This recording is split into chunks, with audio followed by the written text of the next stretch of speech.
Okay, so the final matches of Group D this evening have brought the Women's Euros group stage to a close. Now, France beat Iceland 1-0. France were already through. Iceland, actually with the team in pole position going into the final round of fixtures, because all four sides, in theory, could have qualified, depending on results. Results didn't go Iceland's way. The Italy-Belgium game is the game we watched. This is the game with the biggest ramifications for second place. Italy dominated possession, created the most chances, and have lost the game 1-0. Belgium have done a smash and grab. And I'm going to relate Italy to Denmark and Norway. Denmark didn't recover really following their heavy defeat to Germany. Norway definitely did not recover from their heavy defeat to England. Italy did not recover from their heavy defeat to France in the opening game. They really didn't get going in this tournament. They were poor. Quite frankly, they were poor. And they finished bottom of the group. Belgium have done the smash and grab. And this is the first time they've qualified for the knockout stages at Euros. So well done for the Belgian women. The goal itself is a brilliant goal. They with one of their rare attacks, get a free kick. They win the second ball, and Caigny scores a very well taken strike. It's a very well taken goal just after half time of 49 minutes. But Italy had so much of the ball and was so wasteful with it. They couldn't get that final pass right. They couldn't get that defensive mismatch right. While they controlled the possession, and I do believe the heat has had a massive impact. It was 35 degrees at kickoff at 8 p.m. in Manchester. They had to have the two mandatory water breaks because the start of the match was over 30 degrees, and even in the second half it was still over 30 degrees. So the heat has had an impact on this game. But Italy were subpar, in my opinion. Much like Norway, much like Denmark, really failed to deliver, considering the quality in the women's game that they have, at least, the quality that they have available to them. They never really got going after that heavy defeat. I think that's had a psychological impact. Belgium resolutely stuck to their defensive task. Both sides have hit the woodwork in this game with thunderous shots, I will admit that.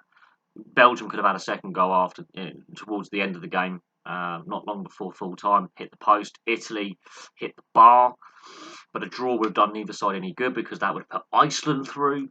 But Italy were trying to win the game, and Belgium obviously had to rely on a smash and grab counter-attacks kind of to get them over the line. But several sides have disappointed me, and tomorrow I'll do a group stage review of how I think some sides have done, how some sides look, how I feel how the tournament's progressing.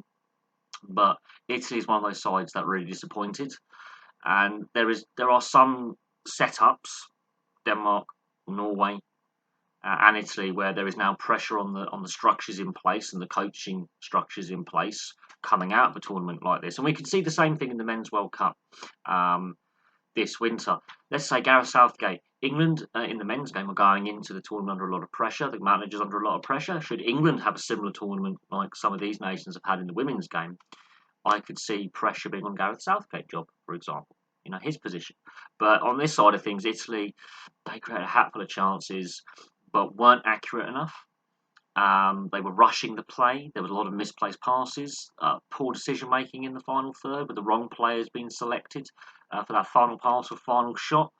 But as I say, didn't mentally get over that thumping by France. A very evenly matched side, if you actually look at it head to head. They just did. They were blitzed in that first half against France and never fully recovered. They didn't win their second game, which put them on the back foot. If they win their second game, they're in the driving seat in tonight's game, and then it would have come down to goal difference and Iceland doing them a favour. But at kickoff, even with France going ahead against Iceland, ironically were in the driving seat going through till the second half. They were the side finishing second because of goal difference, but Italy finished bottom of the group with a point. So much to mull over with Italian football at the moment, being both the men's and women's formats. Obviously, the men won last year's Euros but didn't qualify for the World Cup. The Italian women haven't got out the group stage of this Euros, considering how well they progressed in recent years. But Belgium, through to their first quarter-final. What they do in that quarter-final, they're going to have to mix things up a little bit, be a bit unpredictable, I think, because the sides like Sweden that have got through, and France, and Germany and England are of a much higher standard. So Belgium, they could be difficult opponents to play against, but they're going to have to mix it up. They're going to have to think outside the box tactically. But they get through to their first knockout stage game in the Euros. So for Belgium, this has been a successful tournament. For Italy, an F, a failure. So there we go. Thank you very much for watching. Place your thoughts below, and I'll have a full group stage review video up for you tomorrow. So keep your eyes peeled for that. But for me, for now, goodbye from me. Keep, place your comments below, and I'll have some more content for you very, very soon.